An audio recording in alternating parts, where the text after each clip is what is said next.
Hello friends, welcome to Yogic and Modern Science. Friends, in this episode, I'll be continuing with the previous one because I have started a series on Ishwar, Prakriti and Jeev. So we have already covered 2 episodes on this topic, and I have tried to explain in those episodes what is the first state of whatever is okay, or of from where everything comes, everything emerges, the origin, the very origin of everything. So that is the first principle. And then I had explained you the second position, okay, where there is the state of duality, right? In the state of duality, on one side we have the energy of consciousness, and on the other side we have the system of energy which is called Prakriti, right? And then I'd also explained how the Jivatmas, multiple Jivatmas originate, okay, in that Prakriti. So Jivatmas are always within the Prakriti, right? And then the whole creation takes place. Now in this episode, and the final episode of this series will be on Maya, right? Maya, we need to understand the very nature of Maya at every level, because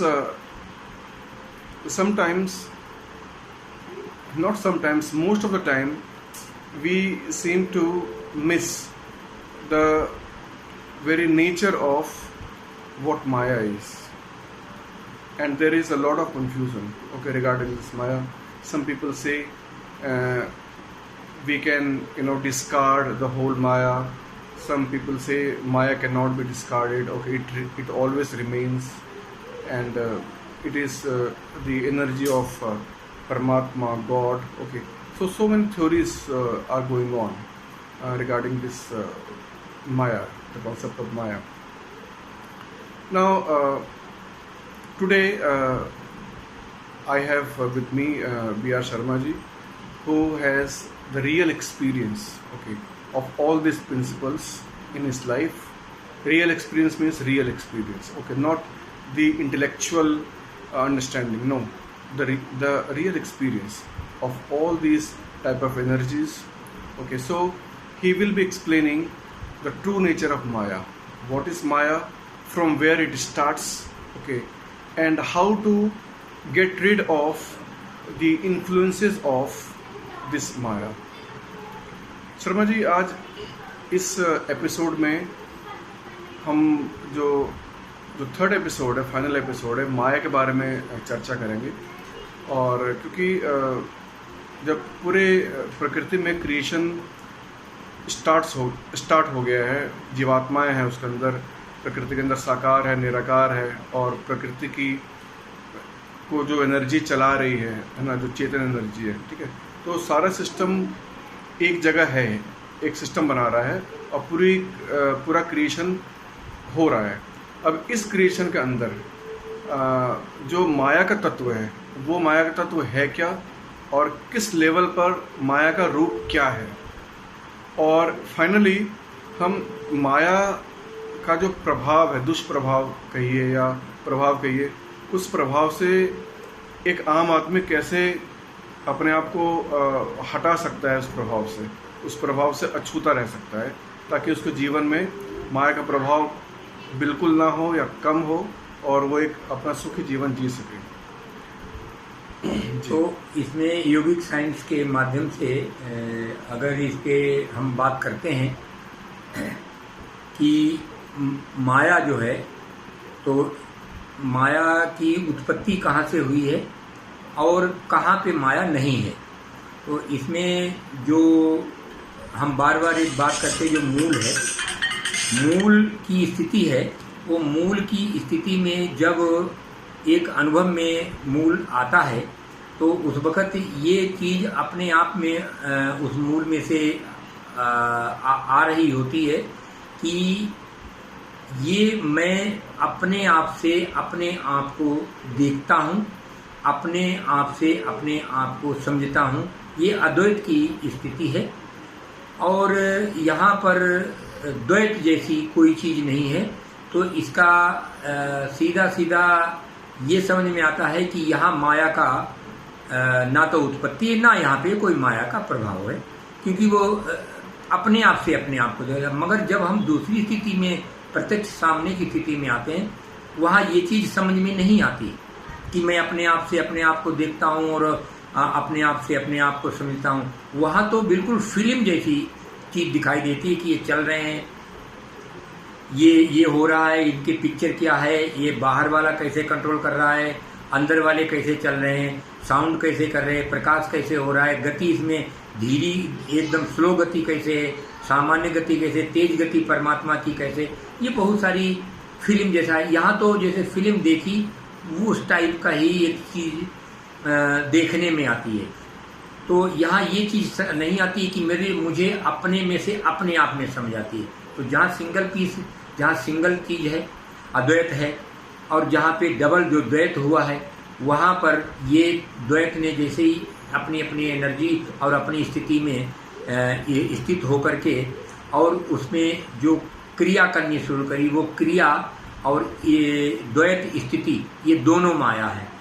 फिर उसमें एक energy ये उत्पन्न हुई और उत्पन्न होने के बाद में ये एनर्जी दोनों में टकरा करके इसमें जो जिस तरीके से टकराने में इसके जो दो भाग हुए उस एनर्जी के, चाहे वो नेगेटिव पॉजिटिव के कुछ भी के या जो कुछ भी के, वो फिर उसमें से जो डिवाइडेशन हुआ उसका बीच का भाग आया, बहुत बारीक है वो भी आया। तो ये सब चीज़ें प्रक्रिया सारी यहाँ हुई, ये सब माया में आता है। तो ये उत्पत्ति जो अगर देखें कि हम माया में हैं, हमारे अंदर भगवान है, हमारे अंदर परमात्मा है, हमारे अंदर आत्मा है, ये सब कहने में चीज़ें ठीक लगी और अच्छी भी हैं और अच्छा भी है, शास्त्र में भी लिखा हुआ है। अगर ये सब चीज़ें आपके अंदर हैं तो फिर माया भी तो आपके अंदर है। ये जो माया आपके अंदर है, ये माया क्या फिर परमात्मा है?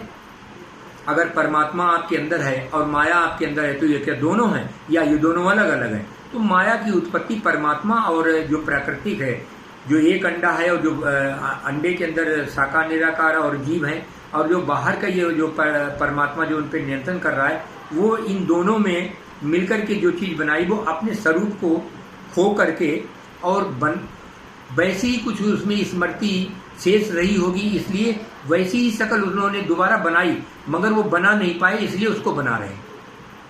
अभी भी नहीं बना पाए, वो अभी भी बना ही रहे हैं।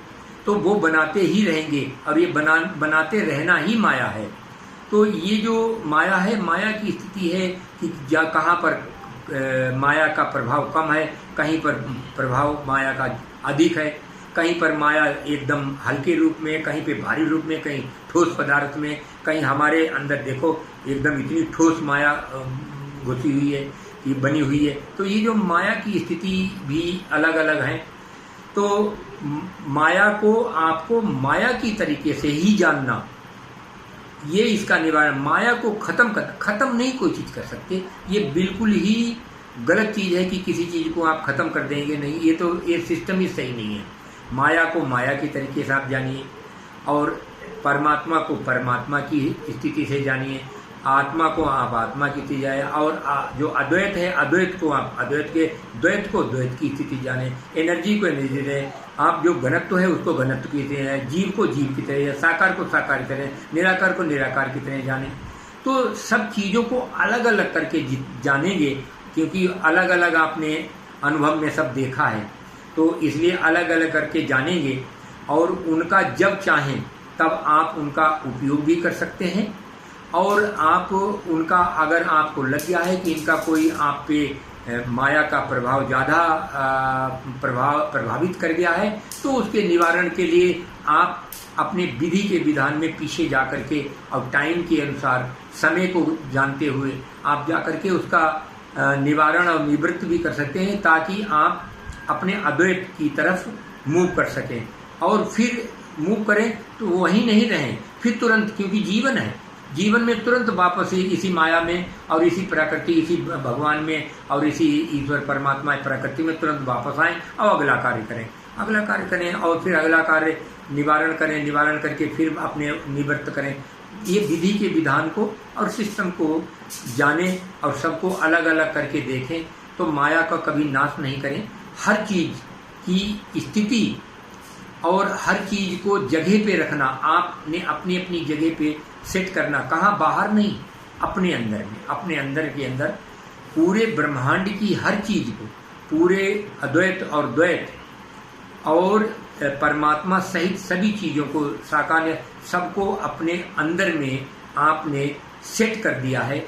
जिसे जरूरत पड़े उसका उपयोग किया, और जिसे दिख रहा है कि ये चीज आपके हित को या आपको प्रभावित करती है, तो उससे सावधानी बरत करके उससे बचाव किया जा सकता है। और अगर विधि के विधान में बचाव नहीं, उसका बार आपके ऊपर आना है, तो बार को उसके सहन करना और उसकी क्षमता के अनुसार अपनी ताकत दिखा करके उसको सहन करके, और उसके विधि के विधान को आप जा करके उसको देख सकते हैं कि कैसे आप उसे निवारण कर सकते हैं, उन चीज को निवारण कर सकते हैं जिससे उत्तर आप निवृत्त हो जाएं और फिर अपने अद्वैत में जाके मूव करें। तो ये जो एक सिस्टम है, एक सिस्टम को समझ लेना ही निवृत्त है।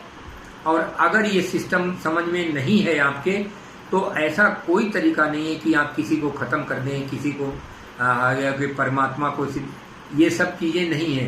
रिद्धि सिद्धि या किसी चीज के अधीन होना ये भी माया है, और किसी की अपेक्षा करना रिद्धि सिद्धियों की ये भी माया है। और अगर आपके पास रिद्धि सिद्धि सामने आ गई हैं, जैसे कि मेरे पास ये ऐसा सिस्टम था पहले, तो उससे निवृत्त हो जाना, उसे हटा देना, ये भी एक माया है। तो माया के बहुत सारे सिस्टम हैं, तो कभी उनसे प्रभावित ना हो, कभी उनकी अपेक्षा ना करें, ये भी एक निवृत्त का एक तरीका है। तो आप निवृत्त आशा ना करें कि मुझे सामने से क्या मिलेगा, ऐसी आशा ना करें। जो है, जो आपके पास है, वो भी अगर आप देने का प्रयास किसी को करें, जिसका है दे, जल्दी खाली हो जाएं, खाली हाथ हो जाएं, बिना जेब के रहें, बिना विचार के रहें, बिल्कुल मनन चिंतन में रहें। अगर आपको मनन चिंतन आपके पास कुछ शेष बचा है, तो द्वैत और अद्वैत में रहें, और संसार को आप अपना समझें, गैर नहीं है।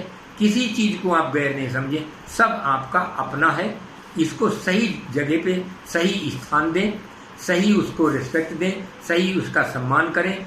ये आपके जीवन का जो है, यही मेरा एक उद्देश्य है, जो मेरा अपना उद्देश्य है। अब आपका कितना है कितना नहीं, इस विषय में मैं नहीं कह सकता। कितनी समझ आपको आ रही है ये भी मैं नहीं जानता, मगर मेरा जो जीवन जिस तरीके का है कि तुरंत अद्वैत में जाएं, तुरंत द्वैत में आएं, तुरंत संसार में जाएं, तुरंत वापस जाएं, यही जो भागदौड़ है ना, यही आपकी क्षणिक भागदौड़, बिल्कुल क्षणिक, क्या क्षणिक कह, बहुत कम विषय में जल्दी से जल्दी उलझन में आए और जल्दी से जल्दी निवारण करें और निवृत्त हों, वापस जाएं, फिर वापस यहीं आएं। जब तक जीवन जैसा है, इसको इसी तरीके से इस जीवन को जिएं, जिससे कि अंततः आखिर में आपको अपने स्वरूप में, अद्वैत में मौका मिले कि वो अद्वैत में आप जा करके और सब चीज़ों को देख लें। और कुछ नहीं है, देख लें, समझ लें, और समझ में आ जाए तो उसको आपको कहीं कुछ आता जाता नहीं है और कहीं कुछ खत्म नहीं होता, ये बिल्कुल गलत है। समझ लें अलग अलग, बस यही एक मेरा कहना है। Okay friends, what Sharma ji has just explained you, we can have 2 or 3 important takeaways from his discourse. One thing is very certain, that Maya cannot be discarded. One thing, it cannot be destroyed, it cannot be discarded. The only thing is, it can be shown its place. We can see where Maya exists, what is its true nature. As Sharma ji has just explained, in the second principle, in the second position of the one energy, okay, which is the position of duality, Dvait. Okay, in that position, Maya has the nature of forgetfulness of its original nature. Original nature means the one nature. One is the original. Okay, so when it is forgotten, so this forgetfulness is what is called Maya. Okay, this is what Maya is. Forgetfulness of the original nature, the original energy, or the energy of one, not two. Okay, so at this stage, Maya is manifested in the form of forgetfulness. In the Prakriti, Maya, the true nature of Maya is the unreality of events in the form of memory and experience. Whatever we experience all the time, each moment, it is retained as the memory. Okay, so in the nature, this series of memory, all the time we keep on compiling these events in the form of memory. Okay, so in the nature, okay, this is the true form, the true nature of Maya. Okay, suppose I have a brother, okay, and he dies. Okay, now he is no more in the world. Okay, but I have the picture of him in my mind. That picture will influence me in many ways. I will be suffering because of the picture, all the experiences, all the time I have spent with him. Okay, that will cause me to suffer. That is Maya. When he was alive, it was real. Okay, now he is no more. The reality is he is no more, but his picture is there. His experience with me, the spending of time with him, okay, is not real. Okay, when I was spending time, that was real. Okay, but now it is not real. So in the Prakriti, within the Prakriti, our dead experiences, dead memory is what Maya is. Okay, but if we go deeper, okay, and we reach to the level of duality, okay, that is the true Prakriti and the pure energy of consciousness, right?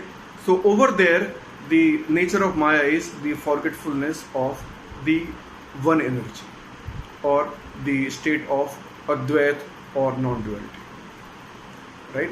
And Sarmaji has rightly said, if one understand the whole structure of the system, okay, means what are the components of the system, okay, what is the place of me, what is the place of this nature, what is the place of Paramatma, what is the place of one entity, okay, then a lot of problem will be can be discarded, okay, in one's life, and we will have the true understanding of the things, right?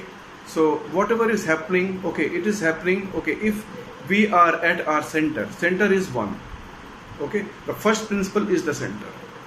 So if somehow we come to realize, okay, our true center, okay, and we always remain in that center, then whatever is happening, okay, we'll be participating in the events, in the in daily affair, okay, but it will not have any impact on us, or whatever impact it will have, okay, it will be very, very superficial, okay, and that is not of much importance, okay, it will not cause us to suffer, but intrinsically we'll be free, okay, because we are always at that center, or the original nature. Okay, so hopefully all these concepts are clear to you. Okay, if there is any confusion, if you want to ask any question, if you want to comment positively or negatively, okay, then you can leave your question, your queries, your doubt in the comment section. Thank you, friends.